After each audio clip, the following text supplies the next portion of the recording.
I never thought betrayal would come from my own blood. My name is Clarissa Monroe, and I am 70 years old. I have spent my entire life working, sacrificing, and saving so that my daughter, Isabel, would never know the hunger and humiliation I once did. The house I lived in wasn't just bricks and wood. It was the place where my husband and I built our dreams, raised our child, and held family dinners filled with laughter. Every photo on the wall told a story. Every creak in the floorboards held a memory. But at 70, I woke up one morning to discover that my daughter had sold it.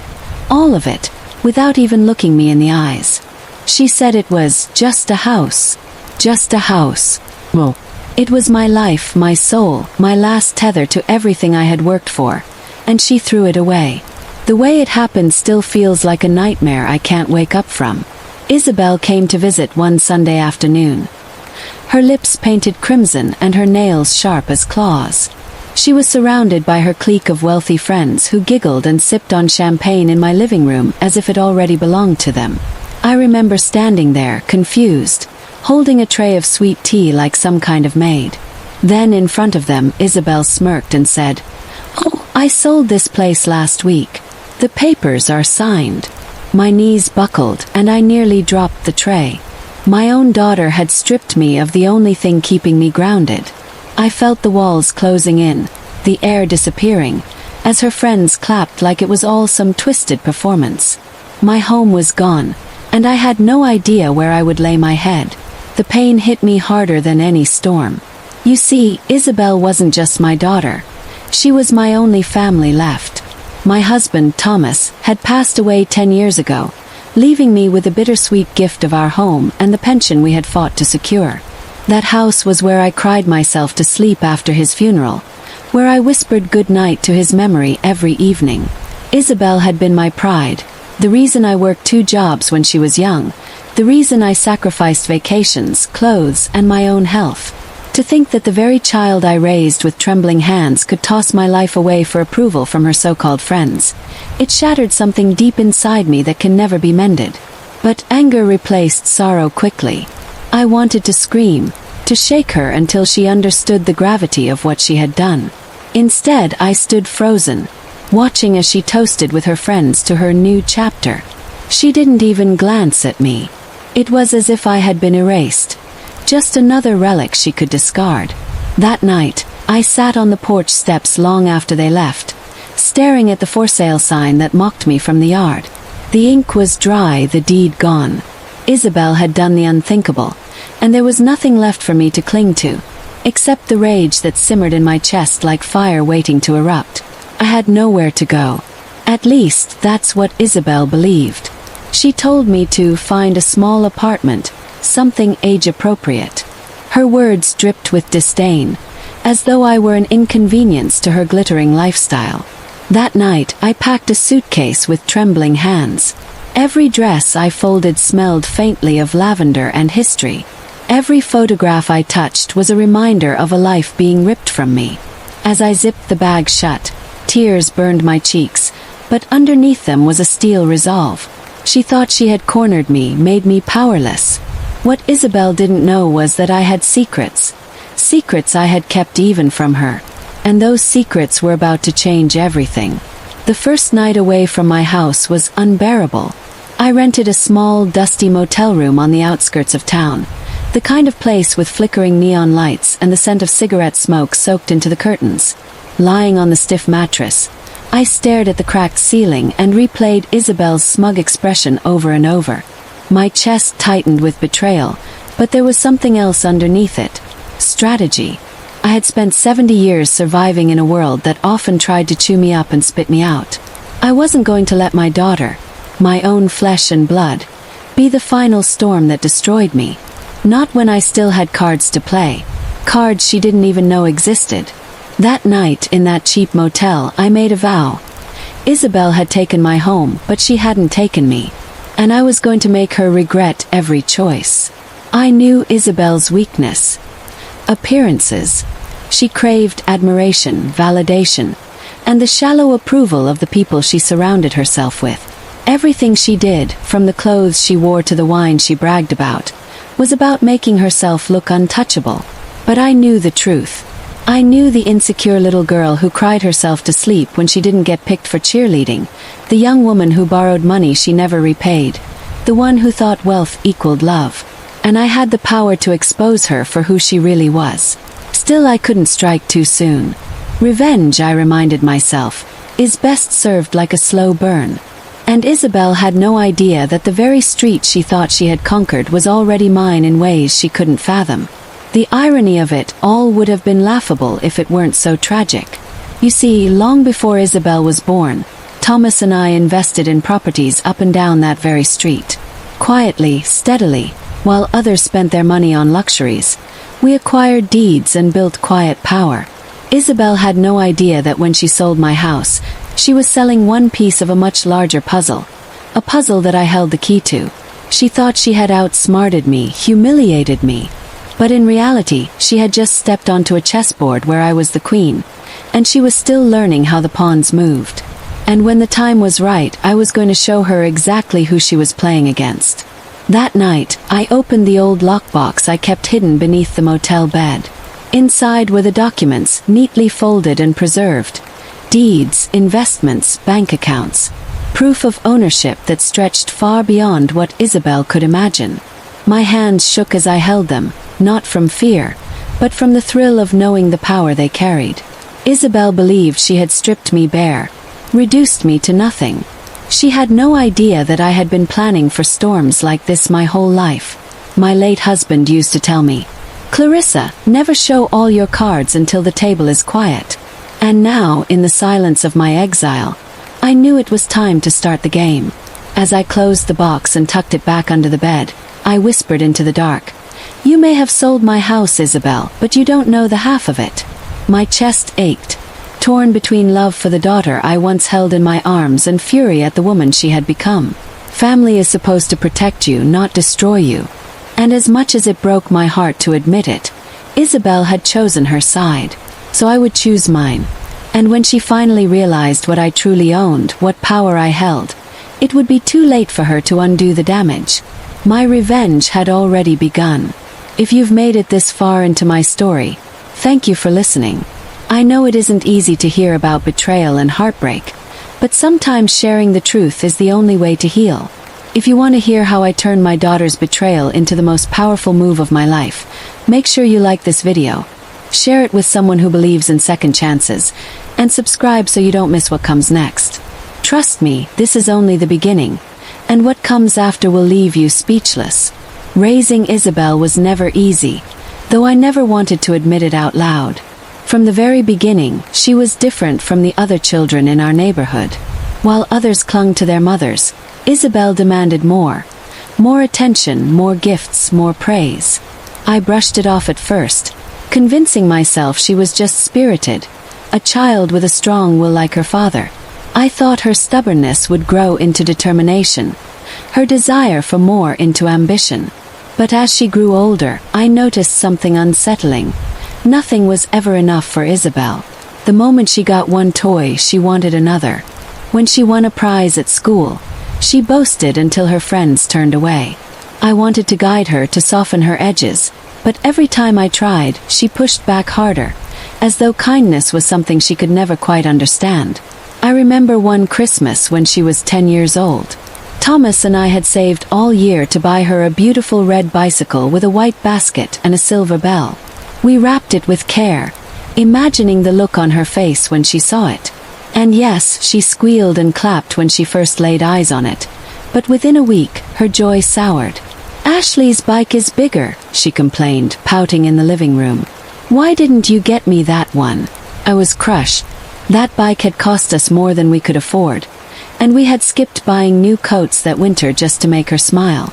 Thomas pulled me aside later that night and said, "She doesn't see it yet, Clarissa. One day she will." I wanted to believe him, but deep down, a part of me knew that Isabel's hunger for more was a well that could never be filled. As Isabel entered her teenage years, the distance between us widened. She became obsessed with appearances, pouring hours into her makeup, clothes, and social image. At school, she didn't want friends who were genuine. She wanted friends who had money, cars, and family names that carried weight in our community. I would overhear her on the phone, bragging about vacations she never took or connections she didn't have. She wore lies like jewelry, each one adding to the persona she wanted people to see. I tried to talk to her, tried to explain that true value came from honesty, compassion, and character. But she rolled her eyes, dismissing me as though I were an old fool who knew nothing about the world she craved. "Nobody cares about that, Mom," she would sneer. "They care about who you're seen with, what you wear, and where you live." Thomas's death only made things worse. He had been our anchor, the one Isabel actually listened to when she pretended not to hear me. Losing him felt like having the rug ripped out from under our family. For me it was grief, raw and consuming. For Isabel it was opportunity. Within months, she began to pressure me to sell the house, saying it was too big for a widow and a young woman. But I knew better. She didn't want me to downsize for comfort. She wanted the money. When I refused, she lashed out, calling me selfish, accusing me of clinging to the past. I tried to explain that the house was more than four walls. It was where Thomas lived, where his spirit lingered. But Isabel didn't care. She only saw dollar signs, and every no I gave her only seemed to harden her resolve. College gave her freedom, but it also widened the chasm between us. Isabel chose a university known not for academics, but for its reputation as a playground for the rich. I remember crying the day we dropped her off, not just because I missed her, but because I feared what that world would do to her. My fears were realized quickly. Every call was about money, requests for new clothes, sorority fees, spring break trips. When I told her I couldn't keep up with her demands, she grew cold. "Everyone's parents support them," she snapped once. "Do you want me to look like a loser?" I wanted to shake her, to scream that I had worked my hands raw just to give her a life she didn't appreciate. But instead, I quietly sent what I could, even when it meant skipping meals or turning the heat down in winter. My sacrifices were invisible to her. When Isabel graduated, she came home not as my daughter, but as someone I barely recognized. She spoke with a forced accent, wore clothes she couldn't afford, and looked down on everyone who didn't fit into her curated circle. At dinner one evening, she glanced around our dining room and muttered, "This place is embarrassing." My fork froze midair. Embarrassing. This was the home where she had taken her first steps, where we had celebrated every birthday, where her father's laughter had once filled the halls. I felt my heart split open in that moment. She wasn't just ashamed of the house, she was ashamed of me. It was then I realized that Isabel's love came with conditions, conditions I could never meet. And as much as it broke me, I began to prepare myself for the day she would cut me out completely. But no amount of preparation could have steeled me for the betrayal that finally came. The day she sold my house without my knowledge wasn't just a financial theft. It was the final act of emotional abandonment. I saw her true self then, unmasked. A woman who would sacrifice her mother's stability, her family's legacy, just to gain admiration from people who wouldn't even remember her name in 10 years. And the cruelest part, she didn't even hesitate. No second thoughts, no pangs of guilt. Just a smirk and a glass of champagne, as though my life's work was nothing more than a party trick. That was when I knew. Isabel wasn't going to stop. Unless I intervened, she would continue to take, to destroy, until there was nothing left of me. Couldn't allow that. I wouldn't allow that. Still, even now, I wrestled with conflicting emotions. She was my daughter. I remembered the way she once clung to my leg as a child, the way her laughter used to echo through our halls, the way she used to beg me to sing her lullabies when thunder scared her. Somewhere in her, that little girl still existed. But the woman standing before me was a stranger, and I had to face the truth. Strangers don't get to burn down your life without consequence. If I didn't take control now, Isabel would keep winning, keep humiliating me. So I resolved to do what I never thought I could do. Fight back not as her mother, but as her equal, and as her opponent. She thought she had cornered me, but in reality, I was only just stepping onto the battlefield. By the time I closed the lockbox in my motel room, my path was clear. Isabel had underestimated me, just as she always had. She thought age made me weak, that grief made me powerless, that my love for her made me blind. She was wrong on all counts. I had power she couldn't even imagine, and I had the will to use it. For years, I had stood silently while she walked over me, believing her beauty and charm could carry her forever. But I had learned a long time ago. Beauty fades, charm cracks, and lies eventually collapse under their own weight. Isabel had set her stage, and now it was my turn to perform. And when the curtain rose, she would discover that I was not the broken old woman she thought I was. I was the storm she never saw coming. I didn't sleep that night.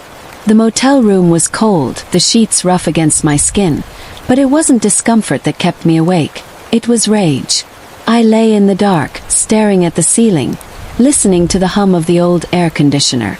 My daughter had taken everything from me. She sold my house like it was a trinket, not the home where her father and I built a life.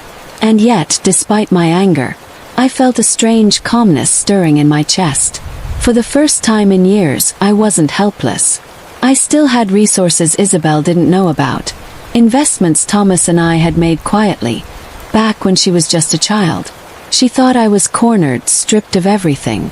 But she didn't know me, not really. And she certainly didn't know what I was capable of when pushed too far.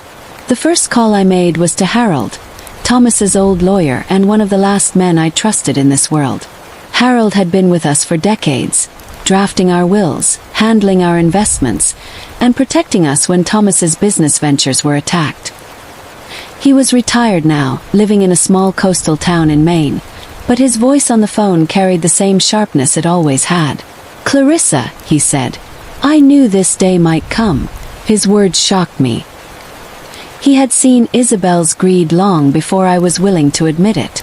"You have more power than you realize," he continued.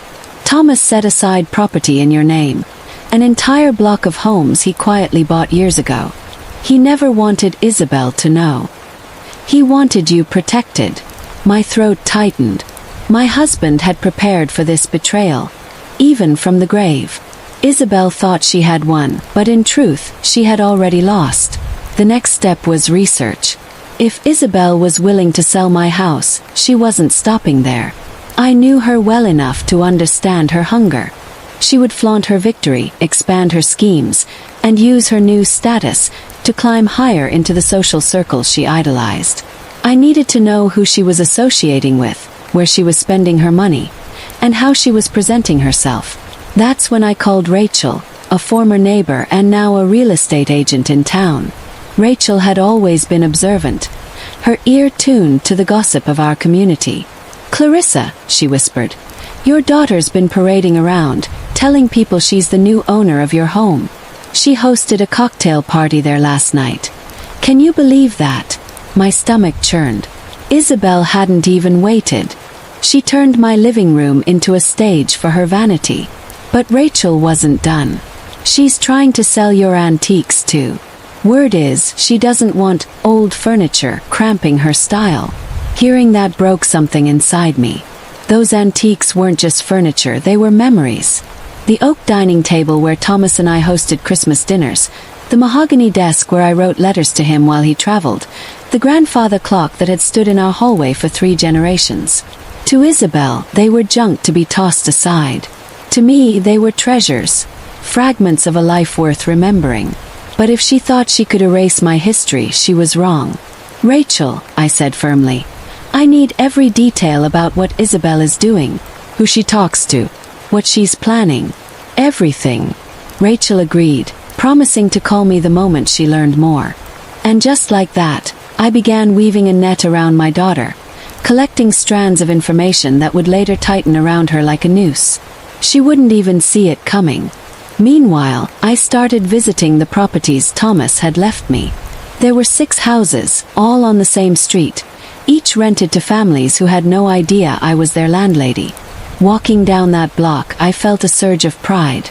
These homes weren't flashy, but they were steady. They were income, stability, leverage. Isabel thought I had nothing left, but here I stood, quietly owning an entire neighborhood. And I knew exactly what I would do with it. I would rebuild my life from these foundations, and I would use them to strike Isabel where it hurt most. Her reputation. Because people like my daughter didn't care about love, loyalty, or family. They cared about appearances. And appearances could be shattered. I began laying the groundwork quietly. First, I contacted the tenants, checking on their needs, making repairs, ensuring their trust in me was solid. They welcomed me with open arms, grateful for my attention. I smiled at their children, fixed broken fences, and even baked pies for a family who had just welcomed a newborn. It reminded me of who I truly was, a woman who built community, not one who destroyed it. And slowly, I realized this was part of my revenge too. While Isabel chased status among strangers who would abandon her the moment her money ran dry, I was building loyalty among people who would stand beside me. One day soon, their voices would matter more than any fake friends she had at her parties. But revenge wasn't just about rebuilding, it was about exposing. I needed a way to show the world Isabel's true nature, to strip away her charm and reveal the cruelty beneath. That's when Harold's words came back to me. You have more power than you realize. He wasn't just talking about the properties, he was talking about knowledge. I knew Isabel better than anyone. I knew her lies, her secrets, the skeletons she buried in her closet. Like the time she forged a signature on a scholarship application, or the summer she borrowed thousands from Thomas's business account to fund a shopping spree. If I wanted to, I could burn her reputation to the ground. The question wasn't whether I could, but how far I was willing to go against my own blood. Every plan needs patience, and so I waited.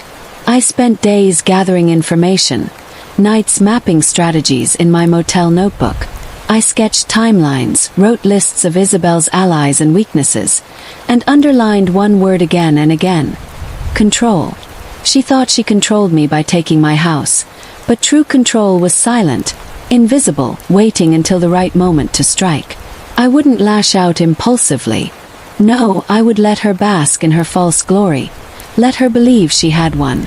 And when the time came, I would pull the rug out from under her so swiftly, so completely, that she wouldn't even understand what had happened until it was too late. I was no longer just her mother. I was her reckoning. As the days passed, I felt myself changing.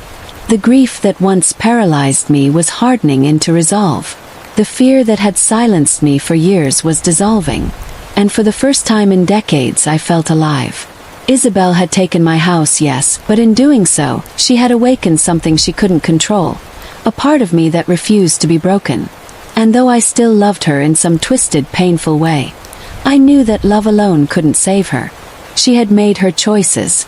Now she would face their consequences. And I would be the one to deliver them, no matter how much it cost me. The night I first saw my house lit up with strangers, I stood across the street, hidden under the branches of an old oak tree.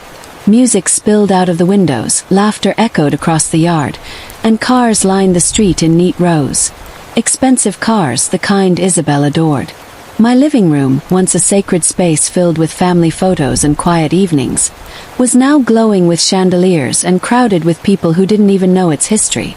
I watched through the curtains as Isabel moved through the room like a queen, champagne glass in hand, her voice rising above the chatter.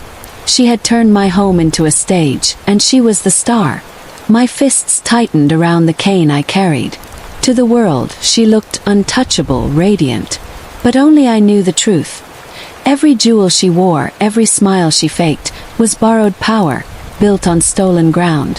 From my shadowed spot, I studied the guests. They were not friends, not really. They were climbers, local socialites, wannabe influencers, businessmen with hungry eyes.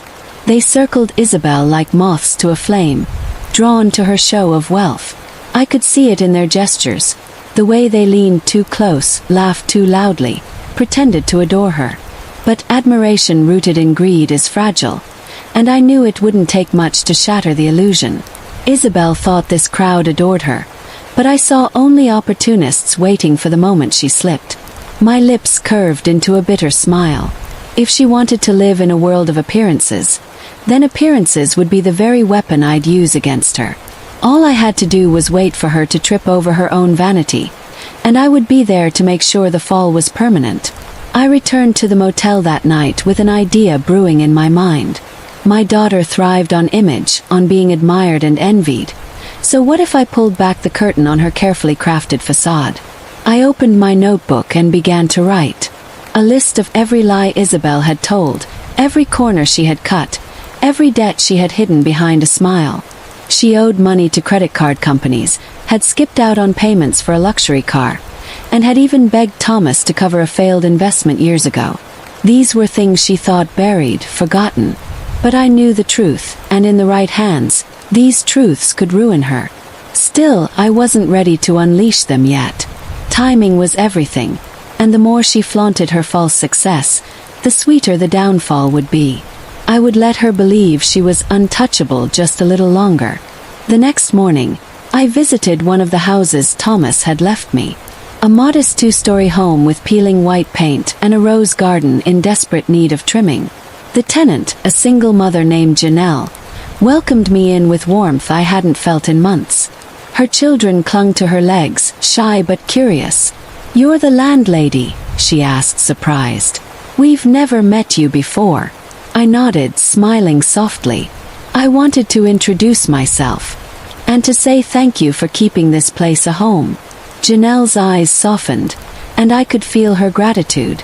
As I fixed her leaky faucet and promised to repair the garden fence, I realized something important. My revenge didn't have to be cruel alone. It could also be empowering. By lifting others up, I could strip Isabel down. She had abandoned kindness for appearances, but I still had something she'd never understand: loyalty. As weeks passed, my visits to the tenants became routine. I fixed a broken porch light for an elderly veteran, brought groceries to a struggling couple, and helped a teenage boy fill out job applications. With every gesture, the bond between us grew stronger. They began to see me not as a faceless landlady, but as a protector. Their gratitude poured out in small acts. Homemade cookies left on my doorstep, thank you notes slipped into my mailbox, shy smiles from children waving as I passed.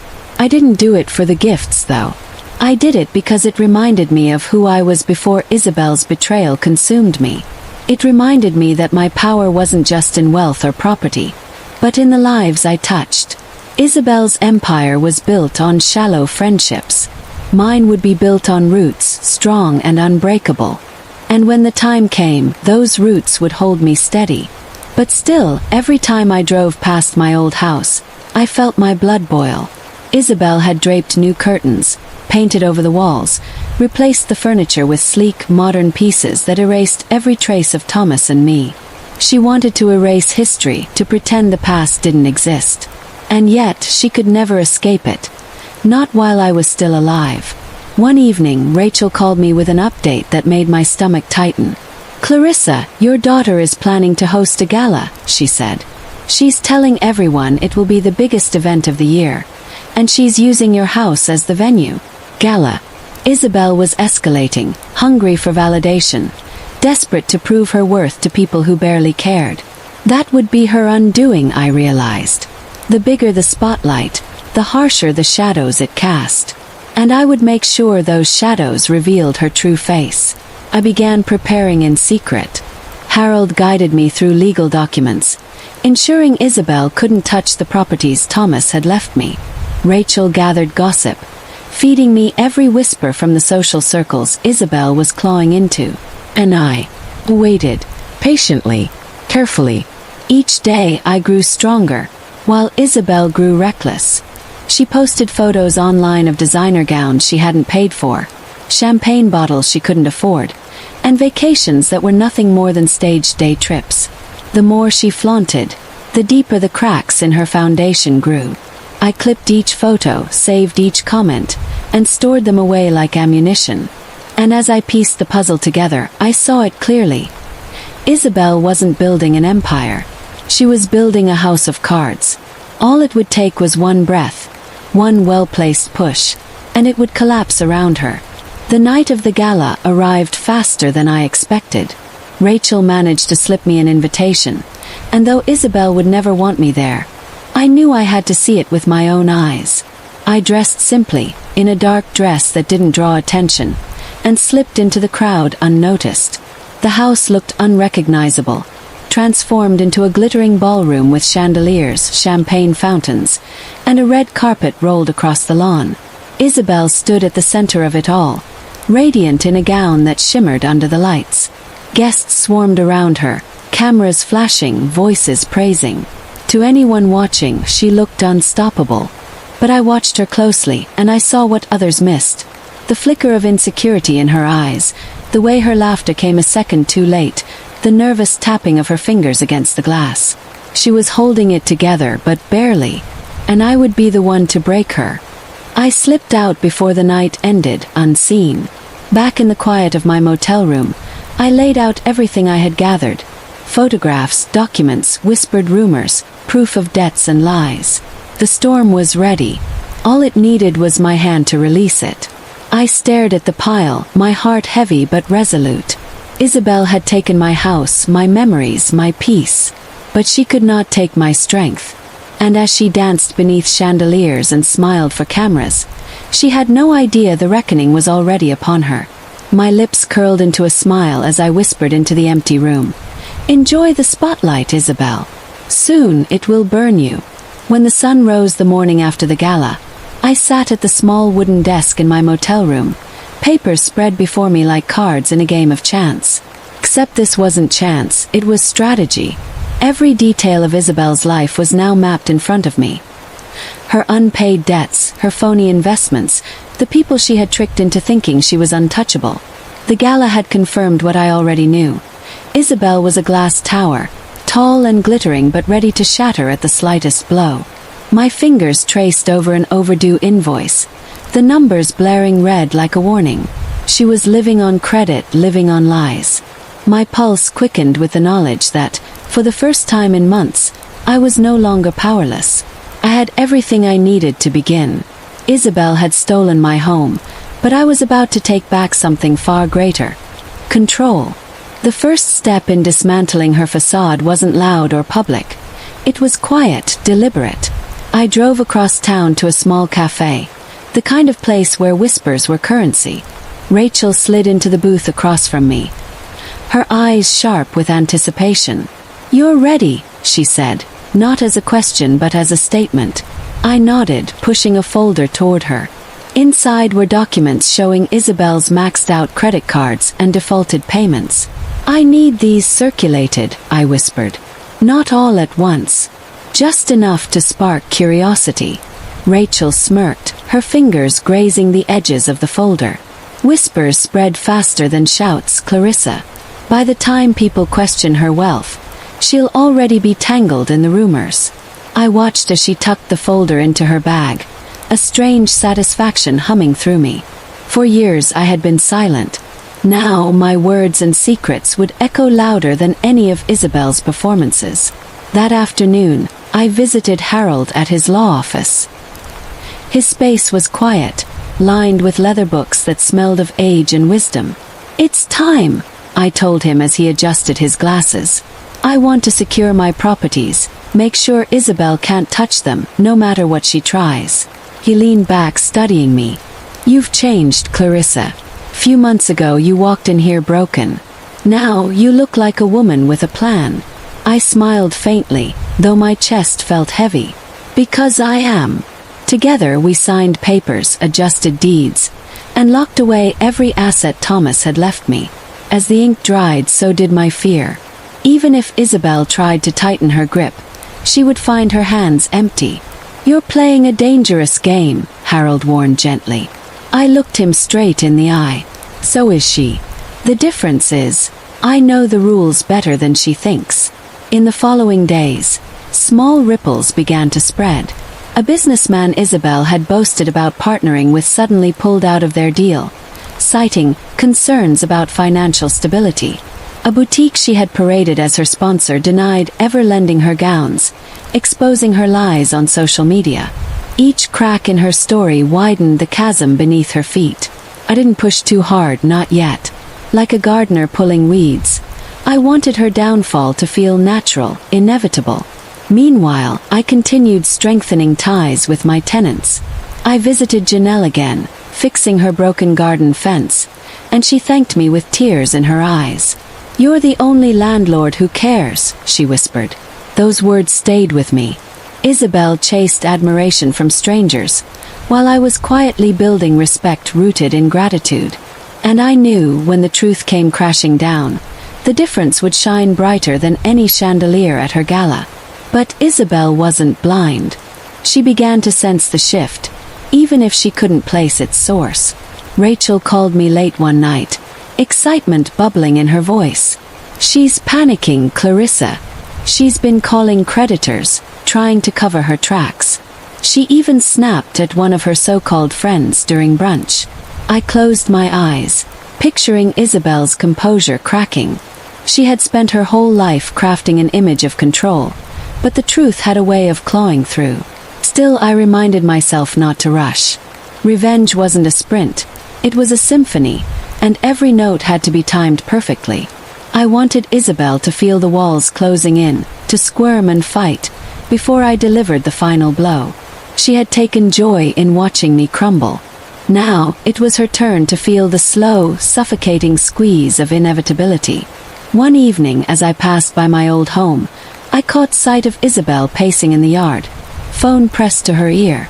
Her shoulders were tense, her voice sharp, though I couldn't hear the words. For the first time, she didn't look like the radiant queen of her stolen castle. She looked small, frantic, a girl drowning in waters deeper than she could swim. I stood across the street, unseen, and felt a mix of emotions. Part of me pitied her. She was, after all, my daughter. But another part of me, the part that remembered sleepless nights in that motel, whispered, "She chose this path. Compassion had no place here, not anymore." I turned away, my resolve hardening. She wanted power without sacrifice. Now she would learn that true strength comes not from appearances, but from surviving the fire she had lit herself.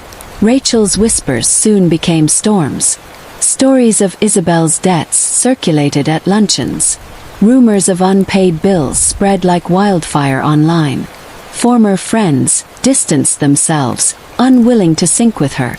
And through it all, Isabel doubled down, throwing more parties, posting more photos, trying desperately to prove she was still in control.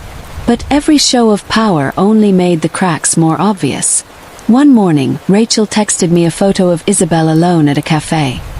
Her eyes swollen from crying, her phone buzzing unanswered on the table.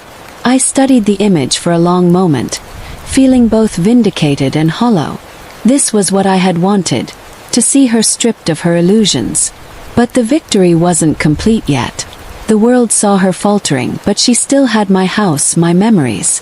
And until I reclaimed those, my revenge would remain unfinished. Then came the call I had been waiting for. Harold's voice was calm but firm as he said, "Clarissa, Isabel has been served notice on a property tax she never paid. She's claiming she didn't know, but her name is on the deed now." My heart raced. "And if she doesn't pay?" "Yes. The house goes up for auction," he replied. Silence stretched between us as the weight of his words sank in. My house, my home, the place she had stolen. It was slipping from her fingers, not because of me, but because of her own negligence. I didn't need to push. All I had to do was be ready when it fell. For the first time since this began, I felt hope like sunlight breaking through storm clouds. Revenge wasn't just possible anymore. It was inevitable. And Isabel was walking straight into the trap she had built herself. That night, I sat in the motel, staring at the ceiling as memories of Thomas filled my mind. He had loved that house, had built it brick by brick with his own hands.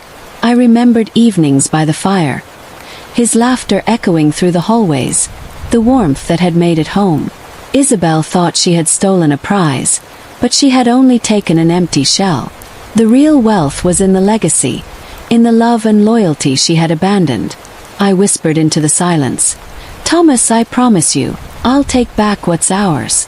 My eyes burned with unshed tears, but beneath them was steel. The storm was no longer gathering. It was here, and Isabel had no umbrella strong enough to withstand it. The game was shifting, and I was finally holding the winning hand. The notice of unpaid taxes on the house spread faster than I imagined. It was whispered at bridge clubs, murmured at dinner tables, and posted discreetly in online neighborhood groups. Isabel, who had once been the star attraction at every gathering, was suddenly the subject of speculation and ridicule. I sat at a diner booth one morning, overhearing two women at the next table laugh about how that fancy daughter who threw the gala can't even keep her bills straight. My spoon clinked gently against my coffee mug as I stirred, hiding a small smile. For so long, Isabel had used shame as a weapon against me. Now, it was turning against her, unraveling her carefully constructed reputation thread by thread. Still, I reminded myself to stay patient. The storm had only begun, and I needed her to feel its full force before I made my move. One afternoon, I returned to the street where my old house sat. To my surprise, I found Isabel outside, yelling at a contractor. Her manicured hand gestured wildly toward the porch. "You said you'd have this fixed last week," she shouted, her voice cracking. The contractor crossed his arms, unimpressed. "Not until the last invoice gets paid, lady." He climbed into his truck and drove away, leaving her standing in the driveway, red-faced and humiliated. I watched from across the street, unnoticed. The scene was almost poetic. Isabel, who once turned neighbors into props in her little theater of status, now performing a breakdown for anyone willing to watch. I turned away before she could spot me, a deep satisfaction blooming in my chest. She wanted the world to see her as untouchable, but now every crack was on display, and soon the whole facade would collapse. Meanwhile, my bond with the tenants on the street grew stronger. I spent afternoons walking the block, stopping to check on repairs, and even hosting small gatherings in Janelle's backyard. One evening, as string lights twinkled above us, the tenants raised a toast in my honor. "To Clarissa," Janelle said warmly, "the landlord who remembers we're people, not just checks." My eyes watered as I lifted my glass of lemonade. These people didn't know the whole story, but they felt the truth.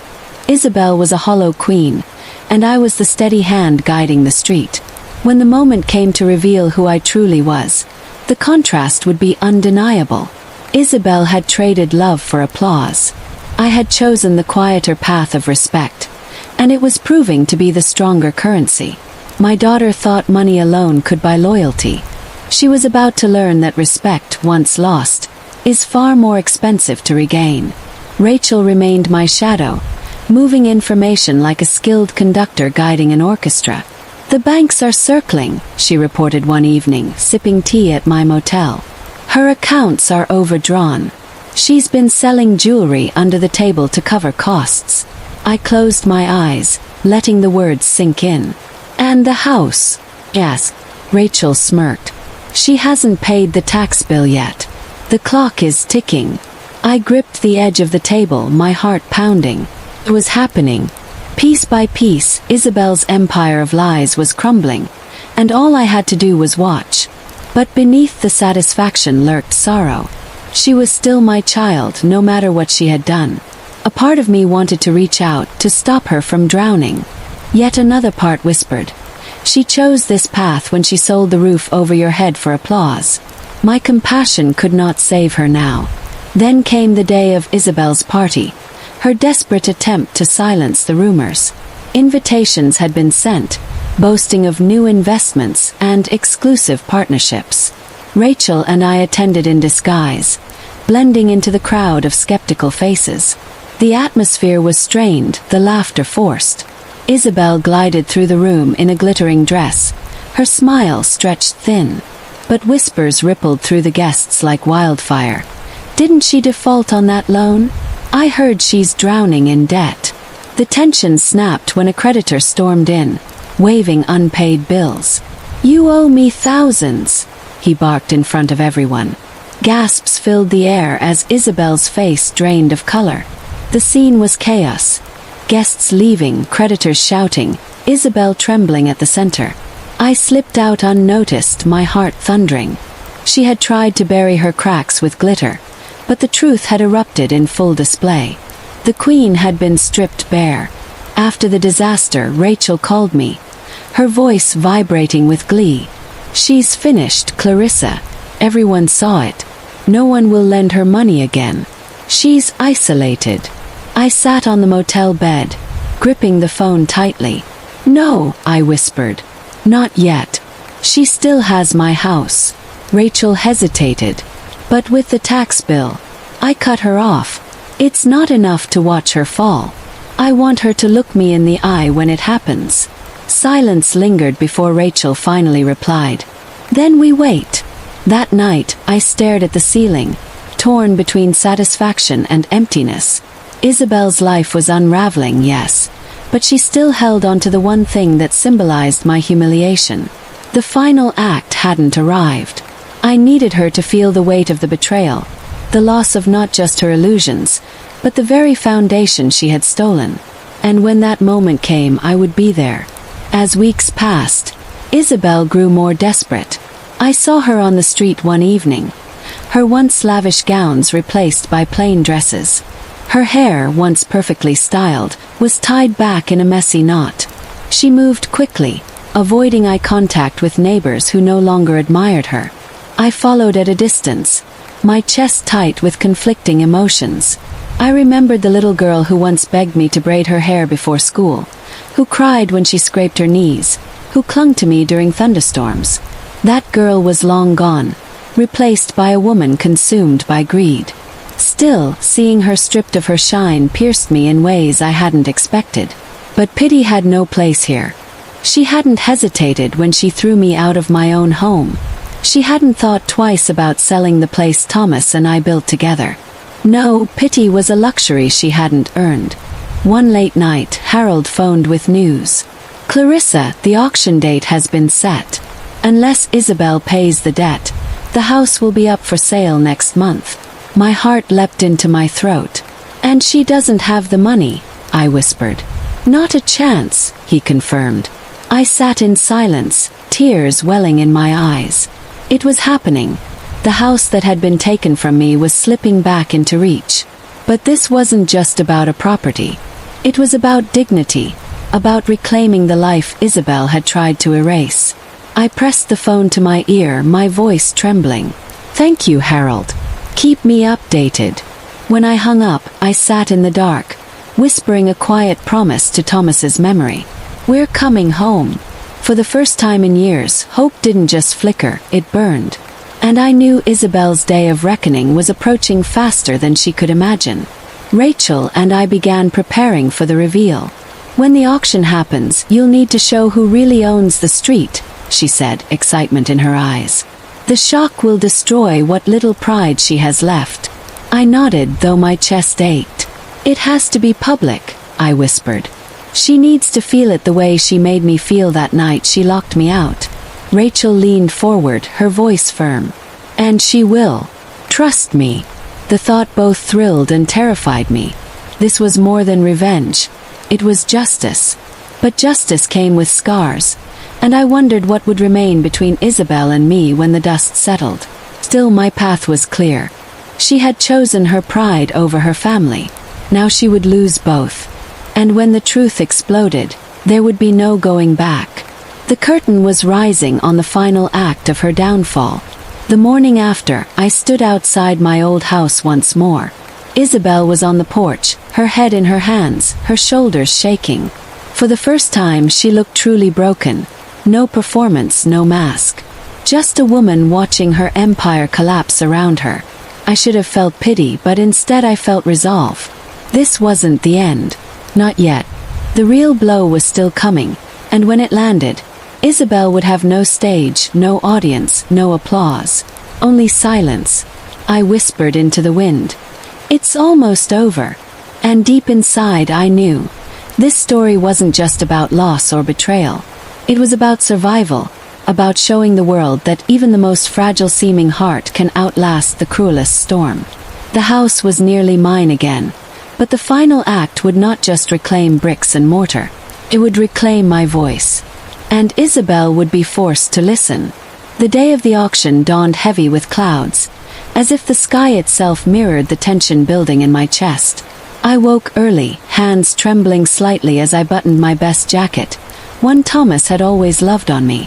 Rachel arrived with her usual calm efficiency, handing me a thermos of coffee. "Today's the day," she said softly, her eyes glimmering. We drove in silence, the city streets wet from last night's rain, traffic lights casting red and green reflections onto the pavement. My thoughts raced. Memories of Isabel as a child skipping through our home, the betrayal of her selling it, and the weight of this final moment. By the time we reached the courthouse steps, my heart thudded like a drum. Dozens of people were gathered already. Neighbors, creditors, curious onlookers. Everyone wanted to witness the spectacle of a fallen queen. And today my daughter's mask would finally shatter. Inside the auction hall, the air buzzed with anticipation. The rows of folding chairs creaked as people shuffled nervously, whispering gossip. At the front, a stern-faced auctioneer tapped the microphone. "Lot number 1. Property located at 221 Willow Lane." My breath caught. My house. A house. Isabel arrived moments later, dressed in a suit too expensive for her crumbling circumstances.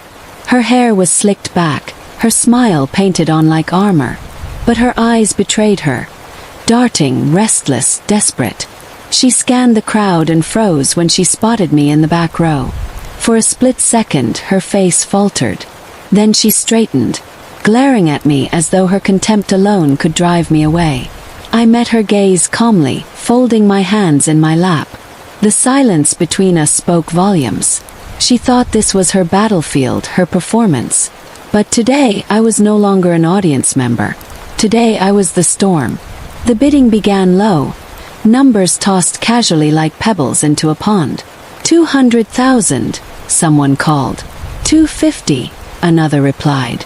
My pulse quickened as the numbers rose. Isabel's head whipped around as if searching for a savior. But no one stepped forward. The creditors she had charmed in the past sat stiff, unwilling to risk another dime.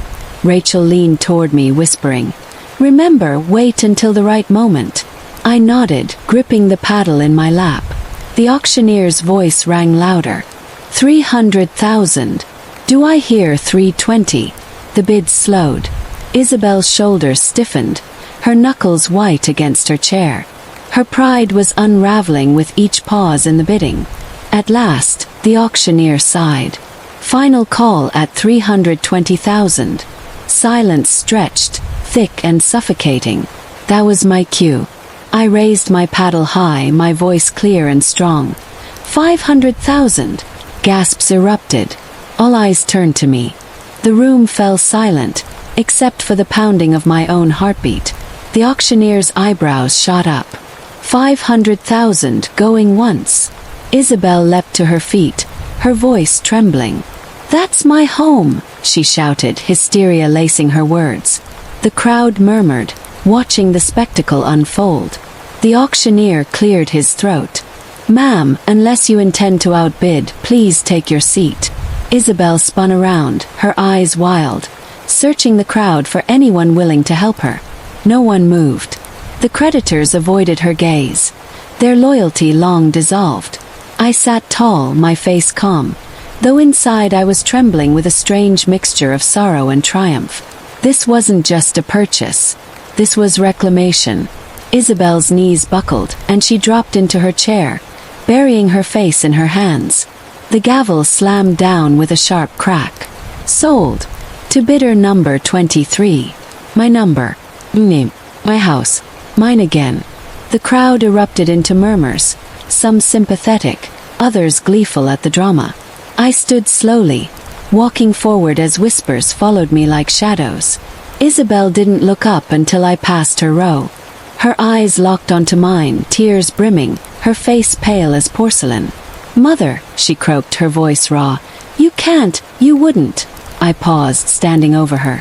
For a moment, the years of betrayal melted away, and I saw only my little girl again, the child who once clung to my hand on her first day of school.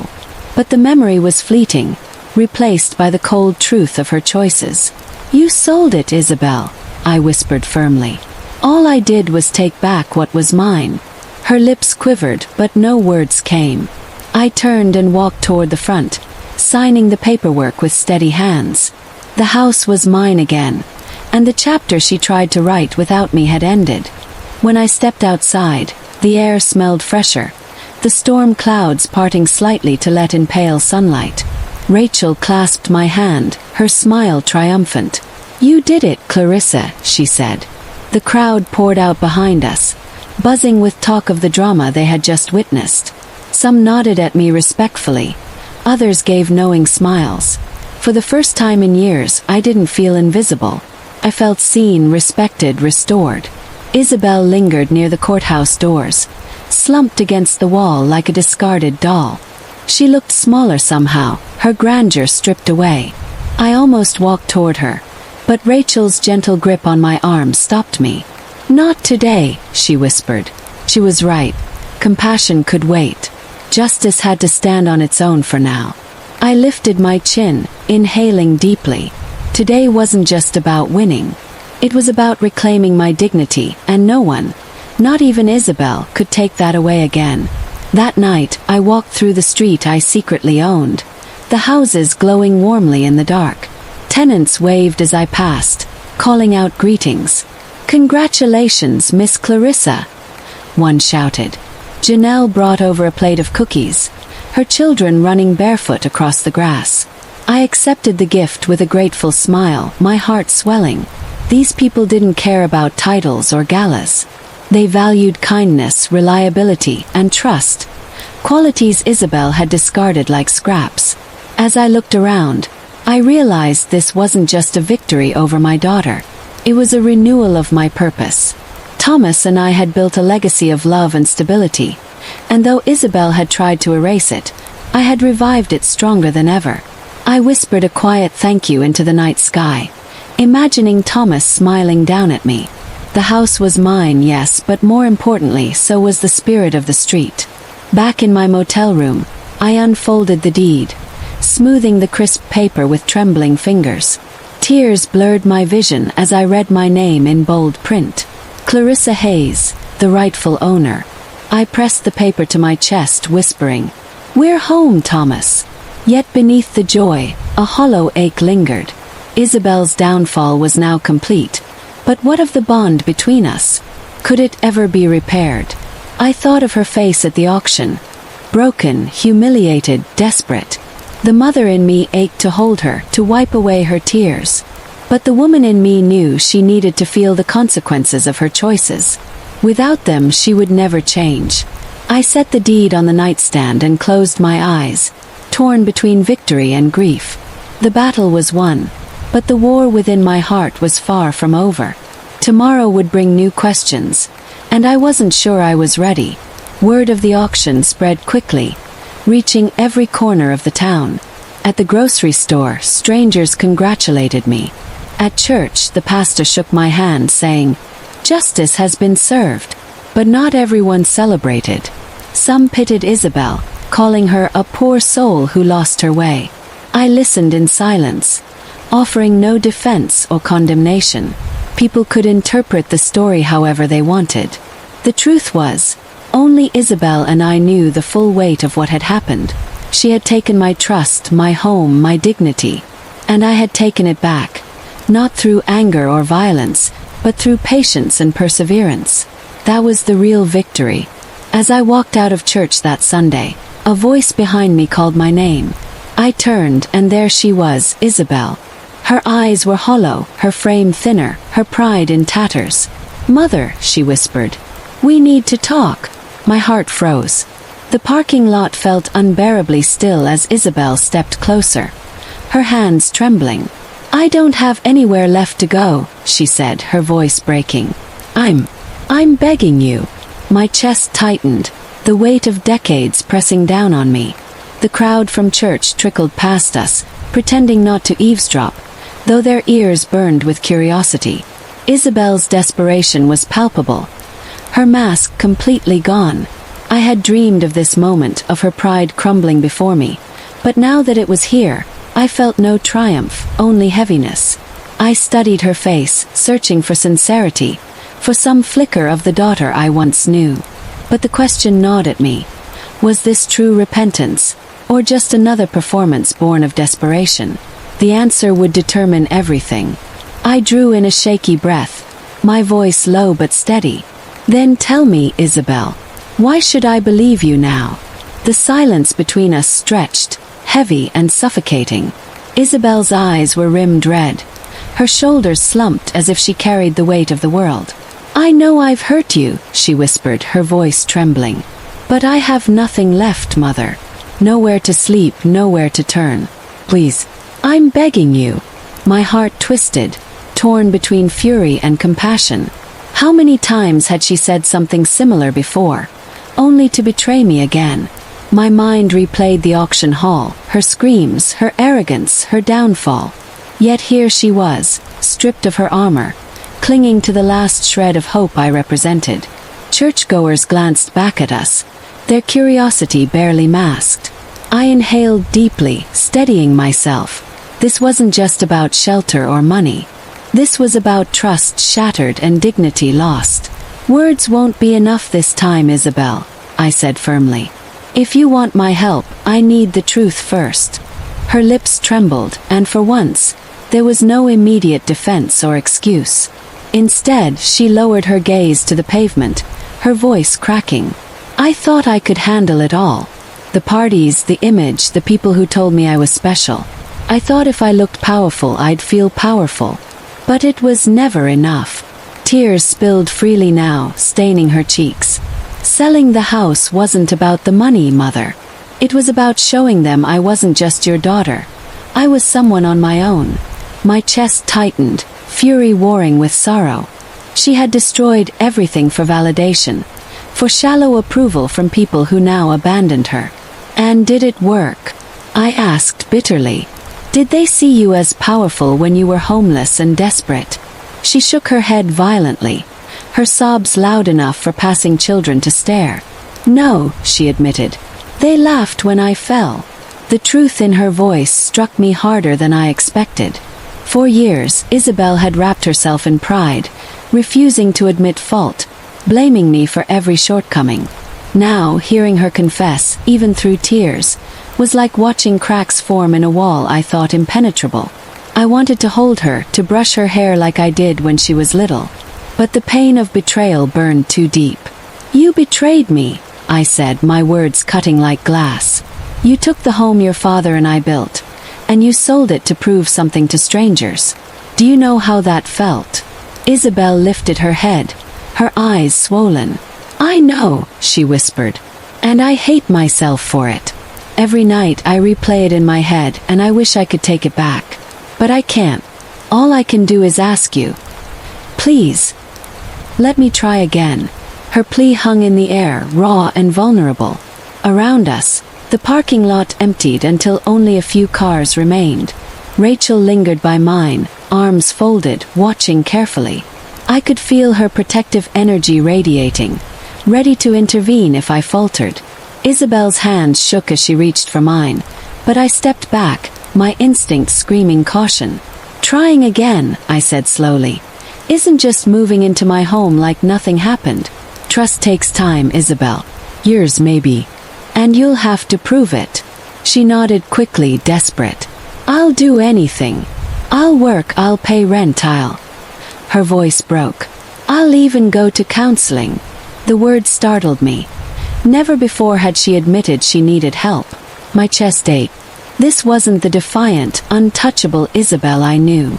This was my daughter, stripped bare, fragile and pleading. Still, doubt gnawed at me. Could she really change? Or was this just survival? I turned, motioning for her to follow me to the car. Rachel's eyes narrowed as Isabel approached, but she said nothing, only opened the back door with a firm hand. We drove in silence, the hum of the engine filling the tension. Isabel sat hunched, her head bowed, her hands clasped tightly in her lap.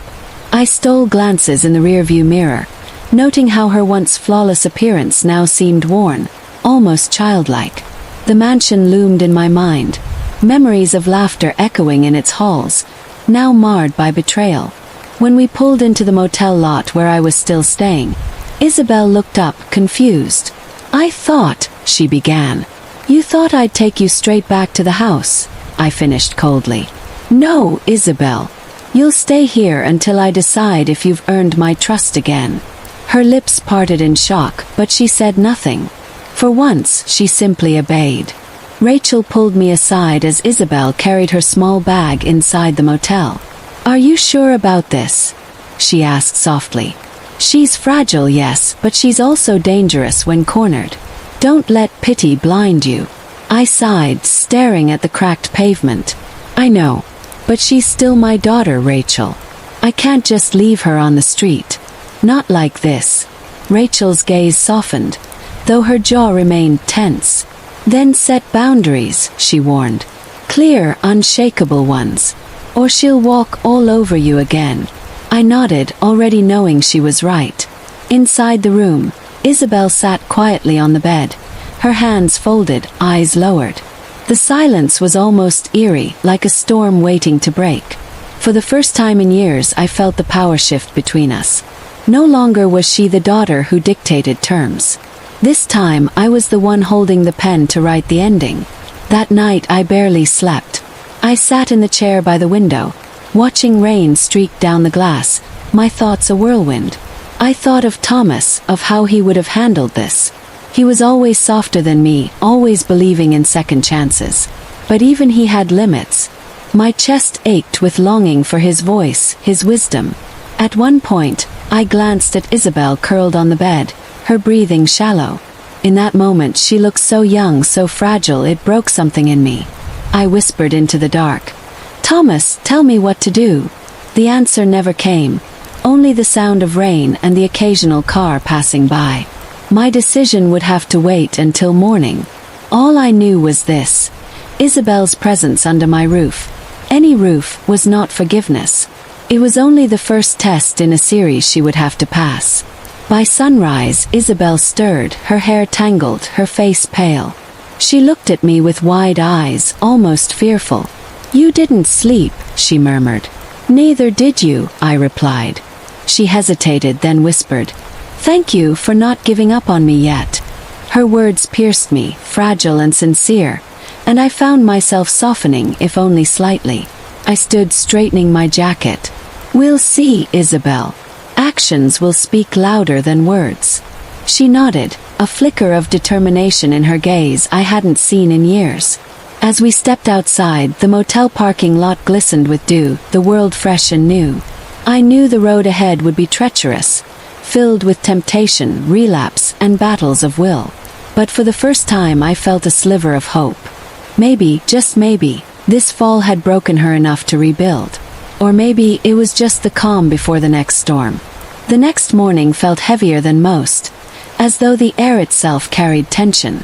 Isabel emerged from the bathroom wearing a borrowed sweater, her hair damp, her face pale but determined. She didn't say much, only sat at the edge of the bed and stared at her shoes. I studied her carefully, waiting for the usual excuses, the familiar manipulations, but they never came. "You'll come with me today," I said firmly. "I want to see how serious you are." Her eyes flickered, a mixture of fear and relief, before she nodded. I had arranged for her to meet Pastor Ruth, a counselor who specialized in broken family relationships. Part of me hoped she would walk in willingly. Another part braced for the storm. As Rachel drove us, the rain clouds parted, sunlight breaking through in shards. It felt symbolic, like light daring to touch a landscape still covered in shadows. When we arrived at the church office, Isabel hesitated at the door, her hand frozen on the handle. "I don't know if I can do this," she whispered, her voice trembling. I placed my hand over hers, steadying it. "If you want my trust, Isabel, this is where it begins. With honesty." She swallowed hard, her eyes filling with tears, but she pushed the door open. Pastor Ruth greeted us with a warm smile, her presence calming, her voice soothing yet firm. "Come in, Isabel," she said gently. "This is your space today." Isabel sat stiffly, her hands clutched together, her gaze darting around like a trapped bird. I sat in the corner, watching, resisting the urge to speak for her. This wasn't my battle to fight. For the first time, she had to confront her reflection without me shielding her. Pastor Ruth's questions were simple, yet they cut deep. "Why did you betray your mother?" At first, Isabel tried to deflect, her voice defensive. I didn't mean to, she started, but Ruth interrupted softly. That's not the truth. Try again. The silence stretched, long and heavy, before Isabel broke down. Her words tumbled out in sobs. Because I thought she didn't see me anymore. She loved the house more than me, the memories more than the person standing in front of her. I wanted to take something back, something that was mine, even if it hurt her. I wanted to matter. My chest clenched, her confession slicing through me. She hadn't said those words to me directly in years. Pastor Ruth nodded gently, her pen still. And now, she asked. Isabel's tears streamed faster. Now I'd give anything to undo it. But I can't. I don't know how to fix what I broke. For the first time there was no arrogance, no pride. Only the rawness of regret. I fought back tears, my heart breaking all over again. Pastor Ruth leaned forward, her voice steady. Healing isn't about undoing the past. It's about facing it. Are you ready to face it, Isabel? My daughter nodded, trembling. Ruth turned to me, her eyes kind yet piercing. Clarissa, forgiveness doesn't come easy. Trust is earned. But today is a step. Can you at least acknowledge her willingness to try? My throat tightened, my heart screaming in conflict. Part of me wanted to fold her into my arms, to wipe her tears like I did when she was a child. Another part warned me that this vulnerability might be fleeting, just another performance in a long history of manipulation. I took a breath and spoke carefully. I see you're trying, Isabel. But trying doesn't erase the hurt. It will take time. Her eyes lit up faintly, desperate for even that small opening. Time, she whispered. I can give that. After the session we drove back in silence, but this silence felt different. Less heavy, more thoughtful. Rachel glanced at me in the rearview mirror, her eyes searching for my reaction. I shook my head slightly, signaling that I hadn't decided yet.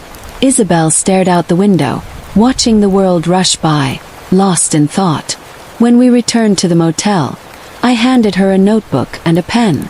Every night, you'll write down one thing you've done to rebuild trust, I instructed. No excuses, no lies. Just the truth. She nodded without protest, surprising me. That evening I peeked into her notebook.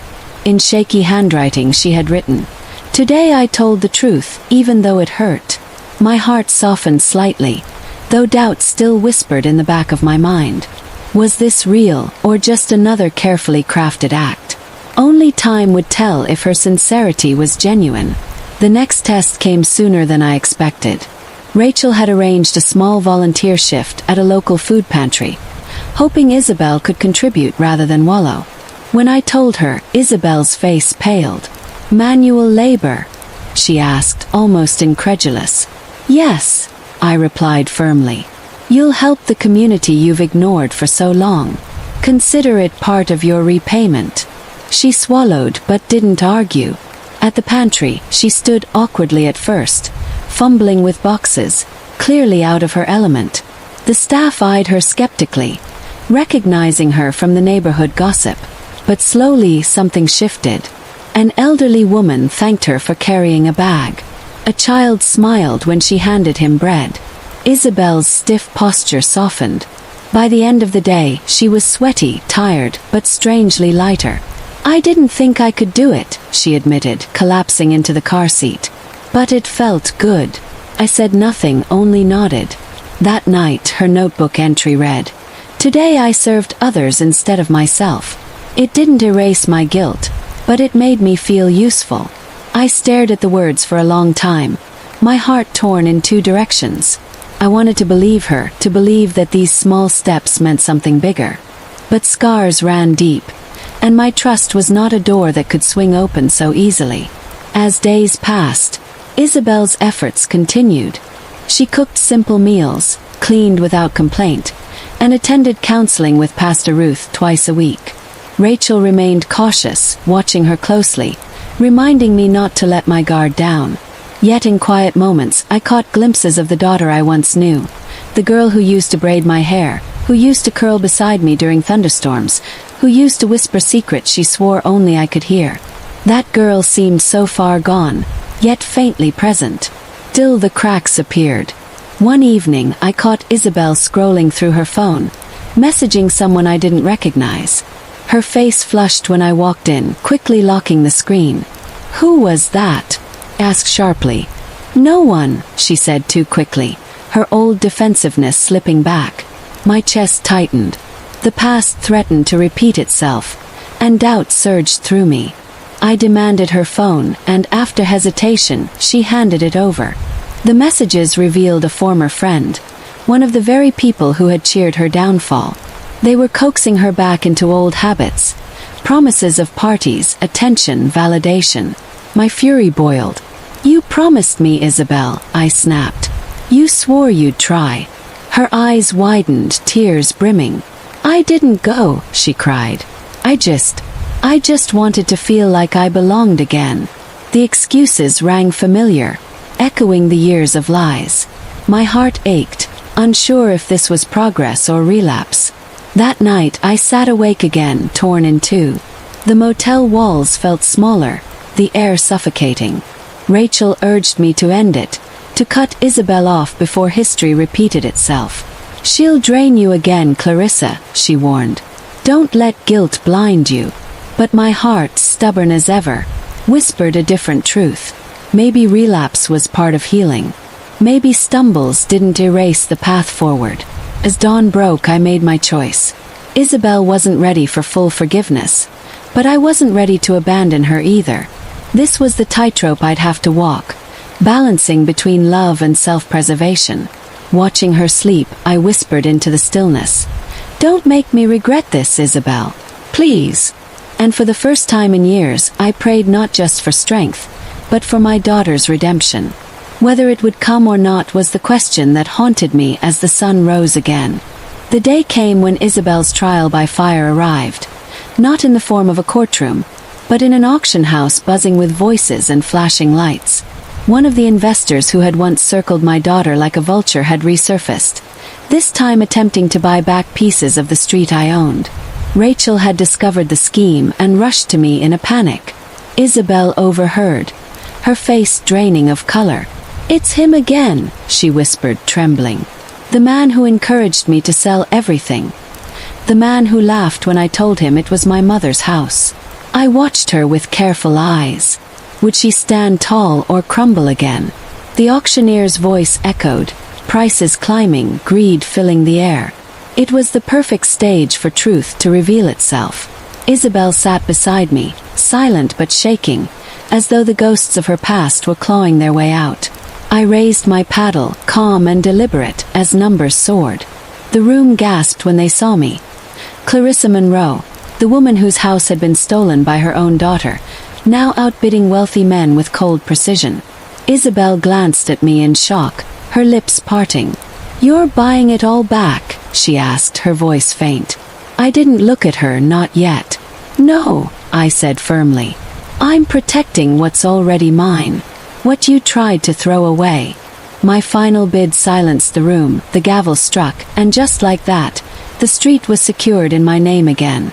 The investor slunk out, humiliated. A small ripple of applause filled the room, though my heart wasn't celebrating. Instead, I turned to Isabel, my gaze sharp as glass. "Do you see now?" I asked softly. "Do you see the cost of betrayal?" Her face crumpled, tears spilling freely. "I do," she whispered. "God, I do." Back home, my street, my kingdom, I walked Isabel past the houses she had nearly lost forever. Each one was a story, a legacy, a part of me she had tried to erase. "You thought you could impress strangers by selling my world," I told her, my voice trembling with restrained anger. "But you didn't know the truth. I've owned this entire street for years. Every house, every fence, every memory. You weren't selling my house. You were trying to sell me." She covered her face, sobbing uncontrollably, her voice muffled. "I was wrong, Mom. I was so wrong. Please don't hate me." The plea cut deep, but hate wasn't what I felt. It was something more complex, heavier, sharper. I placed my hand gently on her shoulder. "I don't hate you, Isabel, but I will never let you hold my life in your hands again." Her sobs grew louder, echoing down the quiet street like thunder rolling against brick. Rachel pulled me aside later that night, her voice low. "You've made your point, Clarissa. She knows now. But what's next? Do you cut her off? Or do you give her a chance?" The question gnawed at me. Part of me wanted to end it here, to slam the door and walk away, free of her chains. But another part, the mother in me, still yearned for a daughter who never seemed to exist anymore. Isabel lingered in the doorway, listening, shame etched into her features. "I don't deserve another chance," she said quietly. "But I'll spend the rest of my life proving I can be different." Her words felt fragile, like glass that could shatter with the lightest touch. I studied her, my mind a battlefield of pain and love. "Then start proving it," I said finally. "One day at a time. But remember, this street doesn't just belong to me. It belongs to the legacy you nearly destroyed." The weeks that followed tested her. Isabel worked at the pantry daily, showing up early, staying late. She scrubbed, lifted, listened, and served without complaint. Neighbors who once whispered behind their hands began to nod at her, some even offering cautious smiles. I watched from a distance, never fully letting my guard down, but acknowledging the small sparks of change. One evening, as the sun dipped behind the roofs of my street, she approached me with something in her hands, a deed neatly folded. "This was for the house I sold," she explained. "The buyer signed it back to me. I don't deserve it, so I'm giving it to you. I want no claim to it." My throat tightened, tears stinging my eyes. For the first time, she wasn't asking, begging, or demanding. She was surrendering. That gesture didn't erase the past, but it cracked open a door I thought I had locked forever. Rachel celebrated quietly, baking a pie, her way of marking progress without fanfare. We sat together at the kitchen table, the air heavy with unspoken words. Isabel pushed her plate away and spoke. "Mom, I know I may never earn back your full trust. I know my mistakes will haunt us both. But I don't want to be the daughter who destroyed you. I want to be the daughter who rebuilt herself in your presence." I studied her face, older than her years from the burdens she carried. And for once I saw no mask, no performance. Just a woman trying to claw her way out of her own mess. "Then keep walking," I said simply. "Don't expect praise, don't expect shortcuts. Just keep walking." She nodded, tears shining in her eyes. And for the first time, silence between us felt like peace, not punishment. Still, forgiveness is not the same as forgetting. I never let her back into full control of my affairs. The street remained under my name, my will ironclad against betrayal. But I allowed her to walk beside me, cautiously, slowly. She learned humility, not through my words, but through her own actions. And though wounds remained, healing stitched itself quietly in the spaces we once left bleeding. Rachel often reminded me that strength wasn't just about standing tall. It was about deciding when to kneel, when to extend a hand. "You taught her the cost of greed," Rachel told me one evening. "Now teach her the value of grace." I didn't answer then, but her words settled deep inside me, like seeds waiting for the right season to grow. Perhaps grace was not weakness after all, but the strongest choice of all. Months later I walked my street, the autumn leaves crunching underfoot. The houses glowed with warm lights, laughter spilling from porches, life pulsing in every window. Isabel walked beside me, carrying groceries for an elderly neighbor, her steps steady, her face calm. For the first time, I didn't look at her with suspicion, but with cautious hope. As we paused outside the old house, the one she had nearly lost, I placed my hand on the gate. "This place survived us," I said softly. "It's stronger than both our mistakes." Isabel nodded, her lips trembling, her eyes shining. "And so are we," she whispered. The wind carried her words away, but they lingered in my heart, fragile yet powerful. For once, I let myself believe them. Not fully, not blindly, but enough to take the next step forward. And so, my story ends not with revenge alone, but with balance. I showed my daughter the consequences of betrayal, made her taste the bitterness of her choices. But I also showed her the possibility of redemption, fragile and fleeting though it may be. I remain the keeper of my legacy, the protector of my street, the guardian of my heart. Isabel remains my daughter. Not perfect, not healed, but human and trying. And perhaps that's all that matters in the end.